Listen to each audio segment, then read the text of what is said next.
So, good morning, everyone, or good afternoon, depending on where you're calling from. A very warm welcome. Thank you all for joining us today. My name is Samuel Miller. I work with the marketing and sales teams here at Core Ledger, and I'll be emceeing today's webinar. This is the first in a brand new series, the idea behind which is to have some real discussions about blockchain. As you all know, the technology is full of potential, but often there's so much promise and hype out there that it can be quite difficult to discern what can actually do for businesses today. So in this new webinar series, we'll be focusing on realistic use cases and practical implementations to give you guys the information you need in order to know whether a blockchain solution might be a good fit for your use case, and if so, to give you some ideas on how to get started. So for today's agenda, if you have attended past Core Ledger webinars, it will look quite familiar. In just a second, I will shut up, and Johannes, who has been a speaker on a few of our past webinars, will start the presentation by going over some of the unique problems that face the real estate sector.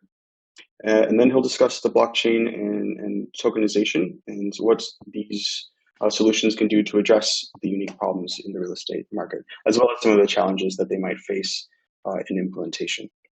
Finally, at the end, if you have any questions or comments, discussion points, you'll see a Q&A button on the left side of your screen, the question mark. If you just click on that, you can type your questions, and then at the end, we will have some time for discussion. So without any further ado from my side, I will pass the mic off to Johannes. Thank you very much, everyone, and thank you for signing up for today's webinar. I will quickly introduce myself. My name is Johannes Schweifer, and I am a chemist, actually. I did a lot of computational chemistry, quantum chemistry, and all that stuff, which ultimately led to blockchain, because it's also computation intensive. I spent many years as a consultant and solution architect for a CRM consulting company, and finally, after Bitcoin hatched, I've co-founded Bitcoin Swiss, which many of you might know. And I'm now Core Ledger's CEO, and we are doing token economy solutions and showcasing how real business cases work on blockchain. So speaking about real estate, the real estate market, let's first speak about reasons why anyone would look at alternate solutions than going with traditional ways of buying and selling real estate. First of all, the real estate market is not too transparent. I mean, does anybody know what company Bauhaus paid for their latest installation and their real estate purchases? Nobody practically knows. There are no real public offers. A lot is done in let's say peer-to-peer fashion. So negotiations behind closed doors. That is totally different to a situation where equity and properties are sold on public markets. Everything which is around real estate is pretty much capital intensive. So it's not the easiest thing to do to fork out a couple of millions just for a quick purchase. So it's reserved to only a very small audience. Intermediaries also claim their share of the transaction amount, normally in the percentage of the total transaction amount, which can be quite a lot. And all in all, the entire transfer of the property is also a hassle with a lot of paperwork and all that. So the process can be deemed quite time consuming, and the transaction itself is mostly a complex one. It's not the case that you decide to purchase something today and tomorrow you are already the owner. The biggest hassle which comes along with it is the fact that real estate can be regarded as a quite illiquid asset class. As long as the real estate market is a hype market and booming, like it was in the last years, you have easy ways to sell your properties, easy under quotes, but especially in the event that you need to sell it for whatever purpose in order to get liquidity for other projects and other purposes, then you might find it pretty difficult to find a buyer who is willing to pay you the amount which you deem fair for that property. So in general, regarding business processes at all, I would like to shift the focus to the laws of business. I mean, similar to the laws of physics, where you can't just negotiate with gravity, whether it is switched on or off. So gravity is there. Also in business, there are a couple of challenges which need to be overcome. First of all, is a business idea and a business process technically possible? If it is it legal, or are there any regulatory hurdles? Do people even need it? Can I find customers?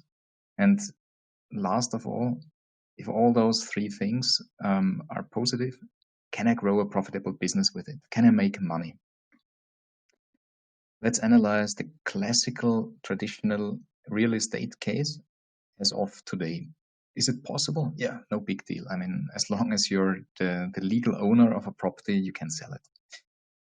Is it legal? Yes, provided you're the owner. Are there any regulatory hurdles? Only depends on the jurisdiction in which you're in, but the market is centuries and even millennia old. So everything is already well defined. People need it? Yup, I believe so. Commercial buildings, private buildings, apartments, they are needed. And can you make a business with it? Well, also depends on the time. Unless you buy in kind of inflationary times and try to sell in the opposite times, then of course you can make a business. You can make a business through speculation and just by collecting rent. That works, that is proven. That's the classical situation as we have right now. Now an additional factor comes in. Blockchain as a new tool. We at Core Ledger, we don't propagate blockchain as some kind of religion. It's simply a tool, like a hammer, like a screwdriver, and applying a new tool requires to look at the properties of this tool, whether or not it's applicable and the right one. So with regards to blockchain, what is blockchain really good at? First of all, double spending prevention. There's the classic case of the carpet traders who sell carpets, the same carpet many times to different people. That is simply not possible if the carpet is a digital item on a blockchain. You can just sell it once. That's what double spending prevention means. A blockchain does not need any intermediary for change of ownership. So the transfer really happens peer-to-peer. The reason why we still have exchanges, why we still need over-the-counter traders, is based on the fact that you still need to discover the counterparty to sell to or to buy from. But the technological process itself runs totally independent from any third party. Third, history cannot be altered. If you use a database, and if a database is under control of a certain single party, then this party can control the truth, the history, and also everything which gets written to it. That's not the case with blockchain.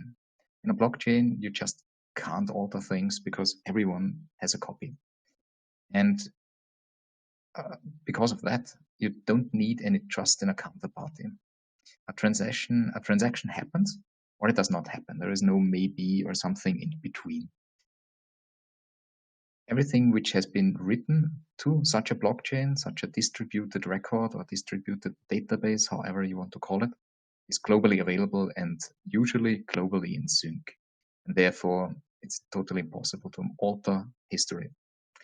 Transfers, in general, cannot be prevented, rolled back, forbidden, or altered, except certain rules are set in the blockchain.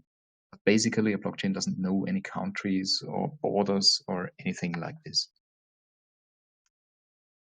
In a second step, if we regard not only a blockchain such as Bitcoin, which has its cryptocurrency units, you can also use it to develop some code, some software. And with this technology came the possibility to create tokens.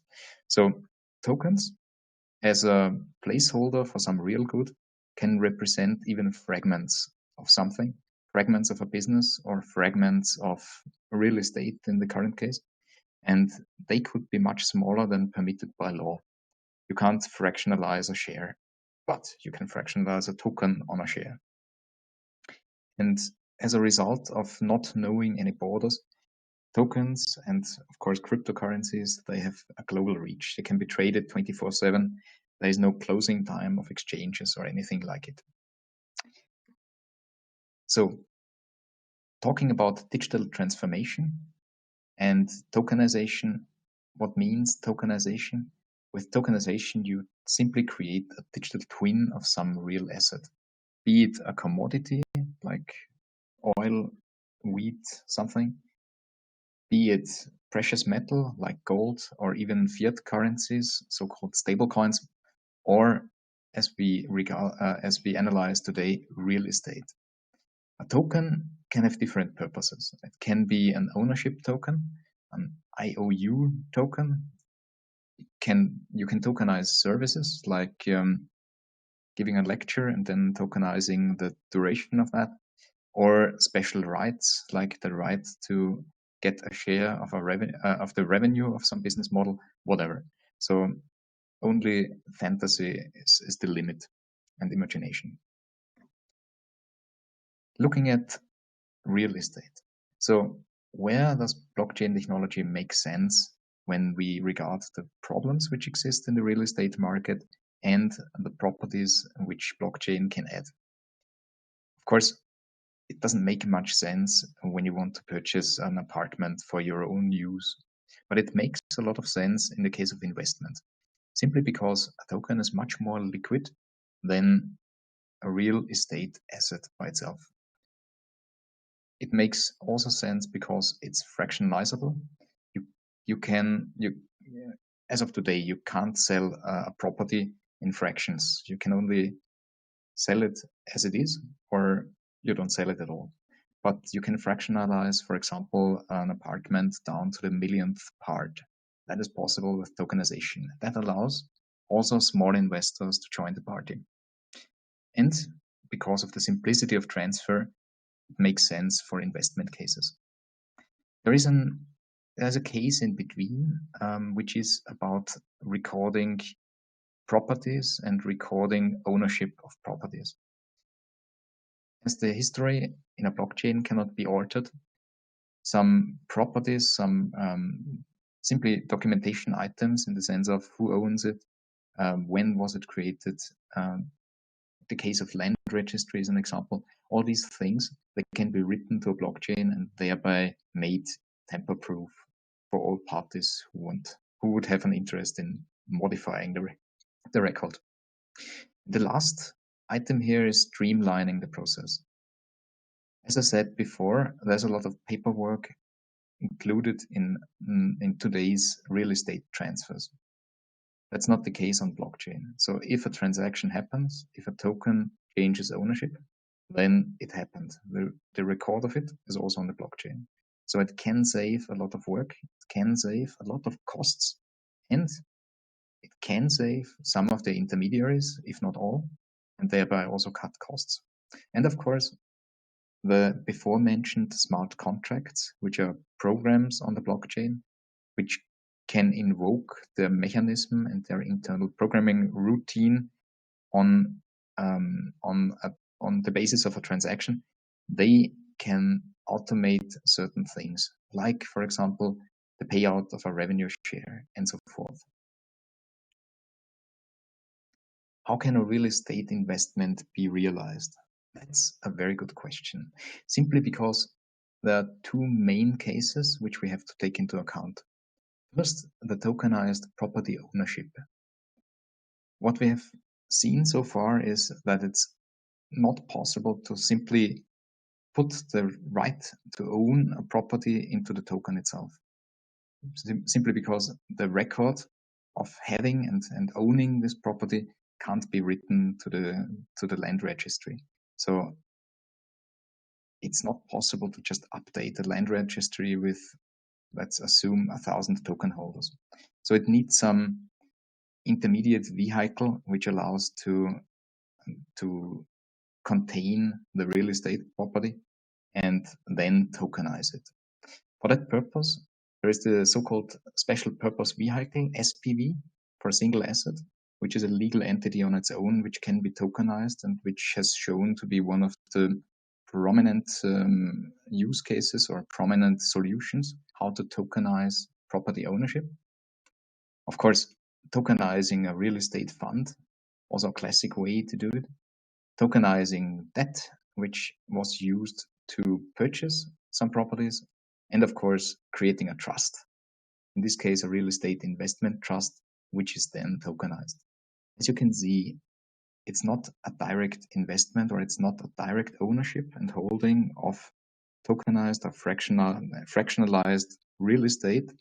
There's always some intermediary vehicle or legal entity which is used to contain this ownership, and then that is tokenized. And of course, the second option is to tokenize several rights. One of them would be the revenue or profit share model, where the token grants the holder the right to claim, for example, a part of the incoming rent. The other version is to create utility tokens and grant the holders to use the space. For example, instead of a rent, you could simply purchase the token in order to have the right to use an apartment for a year or a couple of months, depends. So the challenges with tokenization, just bringing it into a nutshell and comparing it again to the laws of business. So is it possible? Yes, sure, it is possible. It is easily possible, and I would like to show you quickly how it works. If I want to tokenize a real estate asset, I just create a new asset.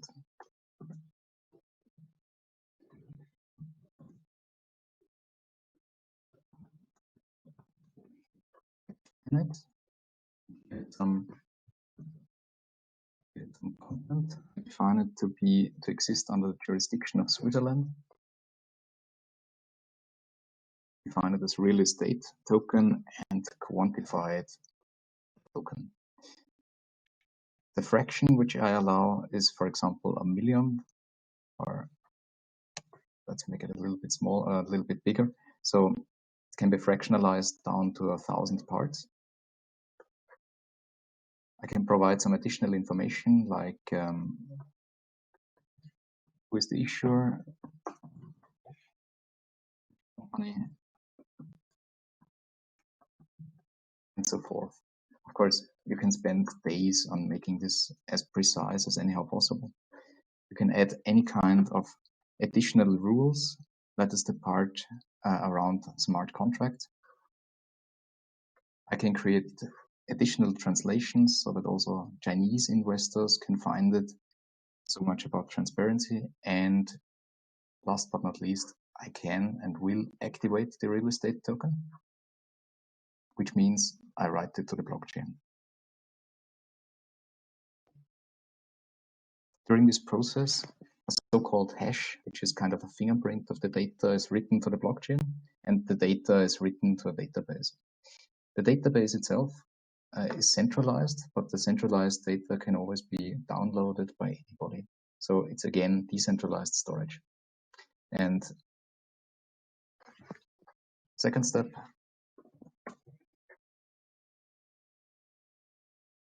still takes some time to be created. Real estate token, there it is. I create some units, for example, 1,000 tokens. Then we have the 1,000,000th part, which is possible to own.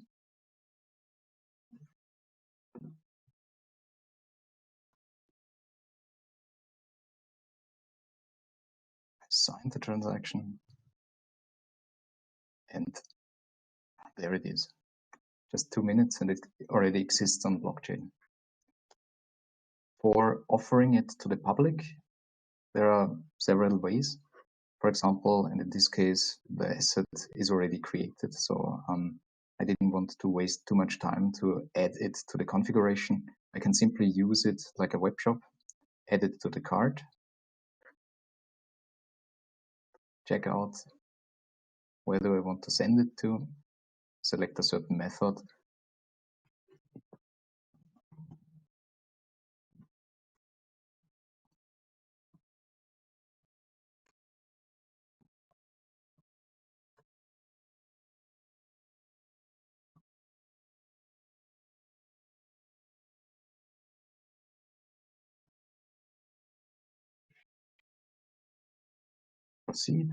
Proceed. I can select a payment method, and I'm not going to pay now. Bank transfer, credit card, Bitcoin, and various other methods. Important to say is I have already been verified. I'm a user who did his KYC and AML checks, and thereby I'm allowed to purchase that. That is all I wanted to show right now about the technology. So you have seen it's easily possible. So everybody can practically create and publish a token and offer it for investment in minutes. More important is the legal and regulatory question. That always depends on the type of token. If it's a financial product, and mostly it is, then the clarification can take between months and years. At the moment, there are a couple of examples for that, but all of them are piloting examples.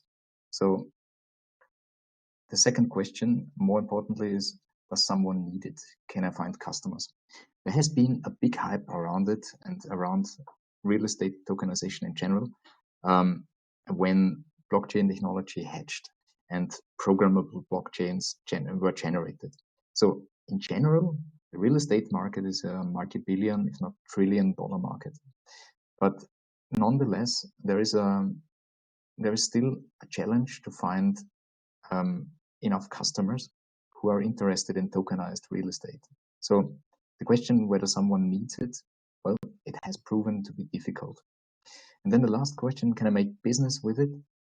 Most models seem to yield a profit. So especially if you're the initial sellers, but also there it depends on the type of token, depends on the right which is vested in the token, whether or not the model itself is profitable.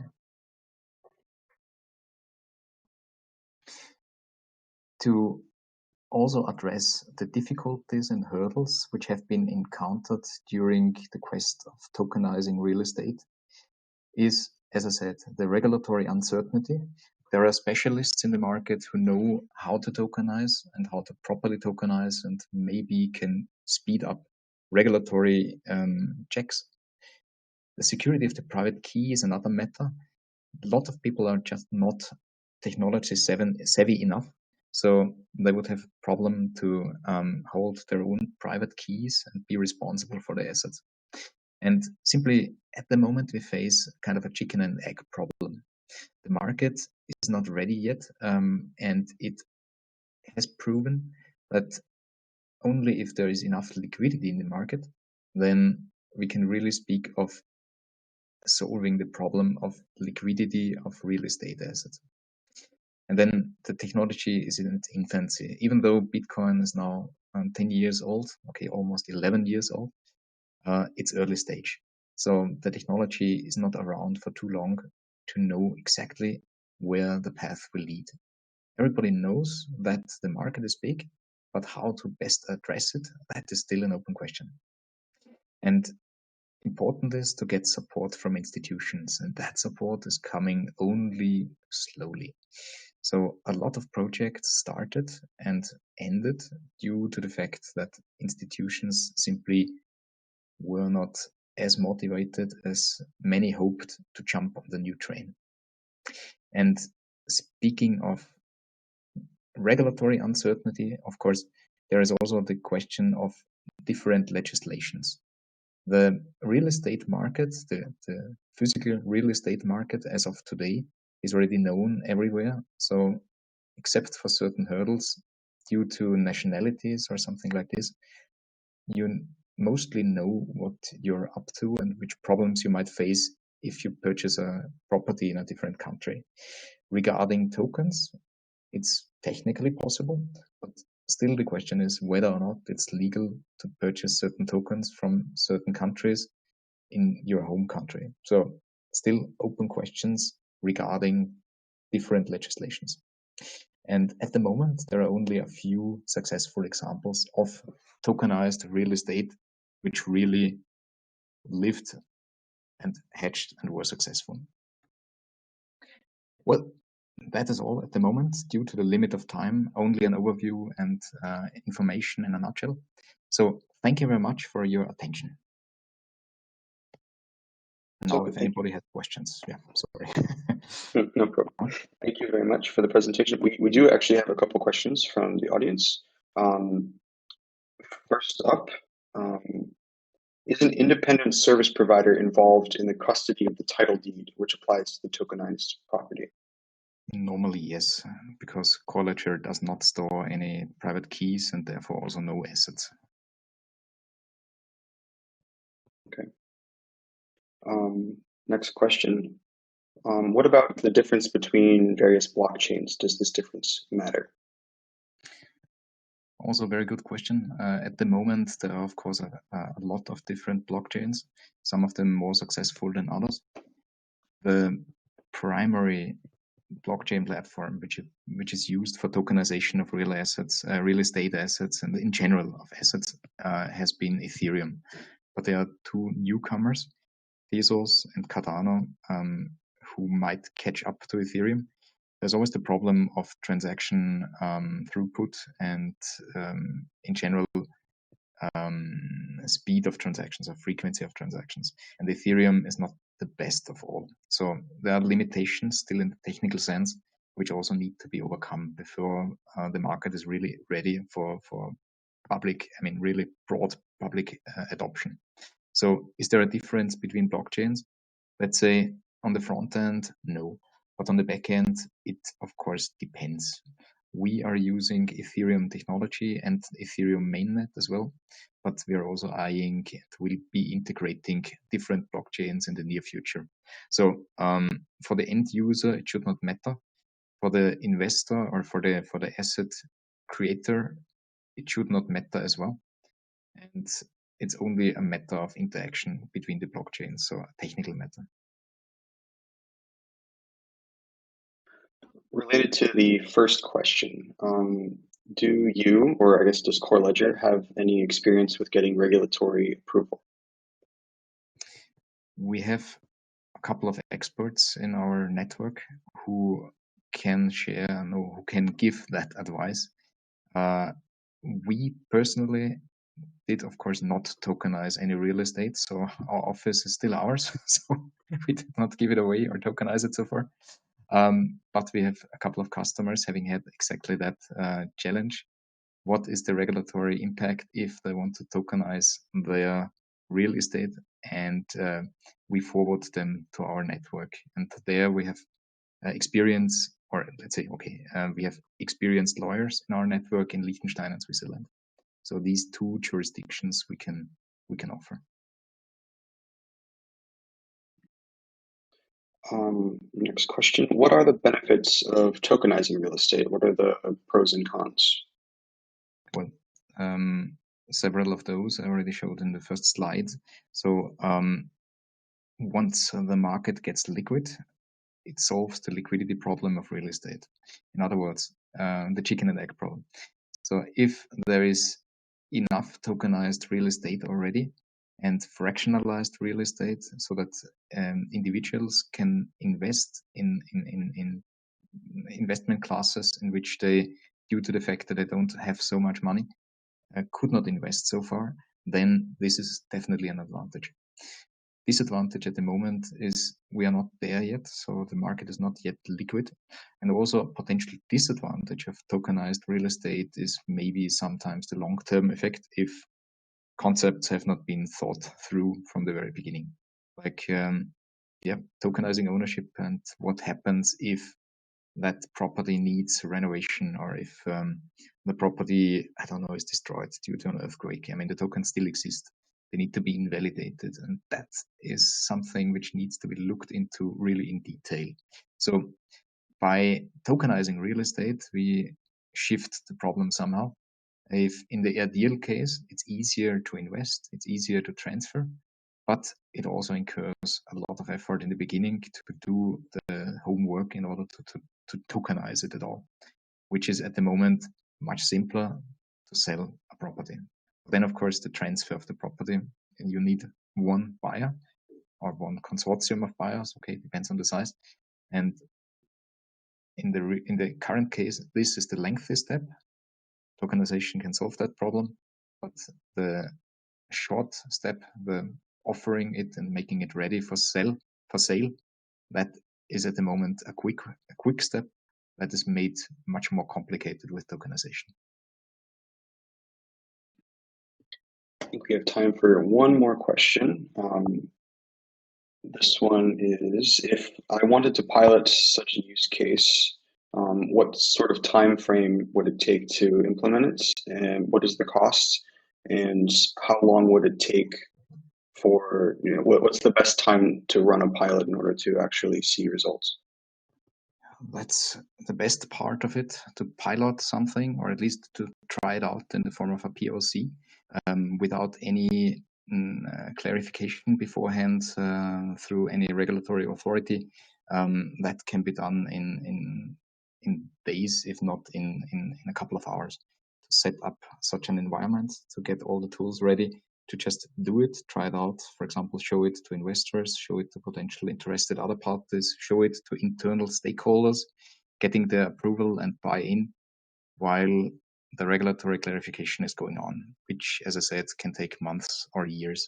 But waiting until the regulatory approval is there and then starting with something might just prolong the entire project. So doing a POC or a pilot first is the easiest thing to do. And that, as I said, costs only days, or in the best case, only hours. The prices, well, if you're interested in a POC with Core Ledger, then you can simply give us an email and you get a quote. We actually just had one more question come in. I think it's a really good one. So I'll do this and then we'll end the webinar. Is anyone working on a secondary market to ensure further liquidity on the selling side of tokens, properly related or otherwise? Actually, we are, simply because Core Ledger is an integrated set of smart contracts which puts everything which is tokenized through the platform on a decentralized marketplace. So you can offer it on the platform against other tokens, for example, digitalized Swiss franc, any. It could be Swiss franc from different providers, and there are many and more to come. And somebody else could, for example, purchase it against Bitcoin. So we have an elaborate trading mechanism built into the system, and all in all, it is a secondary market for those who issue and want to sell their tokens. So it's intrinsic and automatically comes with it. Thank you. So unfortunately, that's all the time we have for questions today. But if you do have further questions, I would encourage you to get in touch with us, or if you're interested in exploring a pilot as well.